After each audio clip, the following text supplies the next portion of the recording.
The stadium issue finally saw forward movement when the mayor in the spring of 2015 came up with a stadium proposal in Mission Valley, which the Chargers promptly turned down.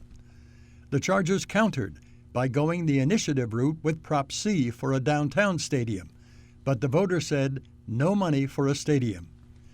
A series of meetings followed. However, our sources tell us these were discussions, not negotiations.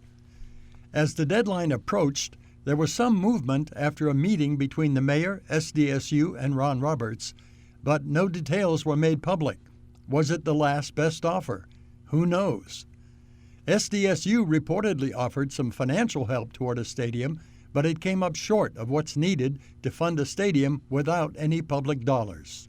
It was also reported that Dean Spanos went to the league at the end of 2016 asking for more money, but the Chargers say that did not happen, nor did the team ask for an extension of the deadline. Now, some believe it's possible a deal could be reached with a 50% vote, but the Chargers have said many times any stadium proposal would still have to include public dollars, requiring a 2/3 vote that would likely have the same result, somewhere around 45%. This is what Dean Spanos is weighing. Can he afford to forego the LA option without having a deal in San Diego and no other options?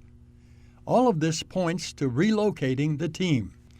Another date to consider were the team to stay is the annual window in the Chargers' contract at Qualcomm. From February until April, the team can exercise an option to end the contract. That annual window is in effect until the contract expires in 2020. Now, of course, the NFL could come up with more money to keep the team in San Diego, but it would have to cover the public contribution, and this would be on top of the $300 million the league has already pledged.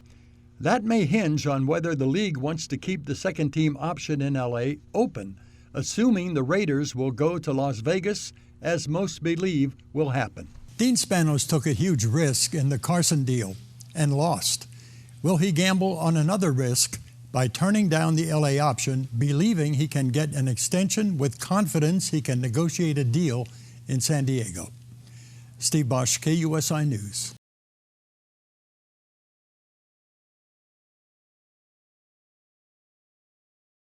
What we're dealing with here, as Jackie Gleason would say, is a total lack of respect for citizens.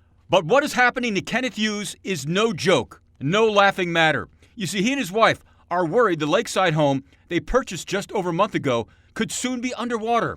The reason? Runoff water from a nearby mountain has nowhere to go. The street totally without drains or sewers. Right now, a quasi-fortress of sandbags is all that stands between the Hughes' newly purchased home and Mother Nature. But as crews work to clean up the mud off these streets here in Lakeside, this is really what happens, neighborhood residents say, when a street has no drainage system. And the reason they say for that, as far as money? Project is in the works, but there's no funding. And I'm being told 4 to 7 years. And I'm not waiting 4 to 7 years. I can't do this for 5, 6, 7 more years. I just can't. It's impossible. My biggest thing is the fact that these guys are out here helping us is really awesome. You know, they've done everything they can to make sure our property's protected. I just wish that the management side of the county would come out here and see for themselves. Like these guys are out here on their feet, on the street, working. I don't see why they can't drive out here and see this for themselves and see exactly what is going on and take care of the problem. One of my worries is there's kids that walk down this street to go to school, and that's their only way to go to school. And one of my biggest fears is what happens if one of them slips, hits their head, and drowns. Other areas experiencing flooding courtesy of storm number 1 include this Otay Mesa intersection not far from the Tijuana River. And finally, we can't ignore the way the south entrance to the Fashion Valley Mall never refuses an offer to flood. For months now, animal activists have been barking outside of this Plaza Bonita pet store. Volunteers with the Southern California Companion Animal Defenders are insisting that the animals for sale at the puppy patch are from a commercial breeding operation. Obviously, when you walk through a store and look at the cards on the front of all the cages, and it clearly states that every puppy in the store is from Kansas and Iowa and Arkansas and Missouri, that's the red flag right there. There's really no reason to be shipping puppies in from the Midwest. We have plenty of puppies, plenty of dogs here that need a good home. The puppy patch has been operating since 2015 inside the Plaza Bonita Mall. They sell puppies of all shapes and sizes. But how much is that doggy in the window? Animals there sell for $2,000 to $4,000. The owners of the pet store insist that with those prices comes a quality dog of a unique breed. We know where we're getting them from. They do come from Burghers, most likely, most of the time. But we're very happy with our puppies. They speak for themselves. They're healthy. Our customers are happy. Mayor Ron Morrison of National City has the ability to shut down the business, but he visited the store and described it as well-kept and legal. I am sure there are some puppy mills in California somewhere, but that doesn't mean that every breeder in California then is a puppy mill. And so I think that's the same way here. I think you just don't deal with a state or a portion of the country. You deal with the individual breeder and make sure that they are USDA licensed, all those different type of things. They are inspected, and so that you don't have some of those horrendous situations like you see in some of the photos. The president of the Humane Society of the United States, Wayne Pacelli, gave KUSI a statement regarding this matter. He said, quote, "The overwhelming majority of puppies raised in pet stores were raised in cramped, filthy conditions in puppy mills.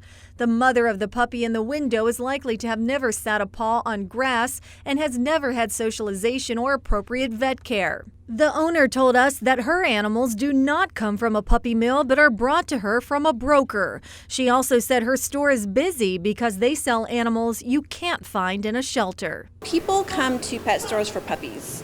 You're not going to find puppies in the shelters. It's not fair to make people to not give people a choice to either go to a pet store or to a shelter. The dogs in the shelters are typically older. There's not that many puppies. They often import them from other cities and often from other countries. Public Relations Director for the Helen Woodward Animal Center says that's simply not true. She sees puppies and purebred animals at her shelter every day. At Helen Woodward Animal Center, we see puppies every single day. And one of the great things over there is that we have a fantastic foster network. So we're taking pregnant dogs. We'll have people, we have a bunch of rescue partners that will bring in pregnant dogs. And those dogs would be euthanized at a lot of places across the United States because people don't have foster networks, don't have the ability to take care of those dogs.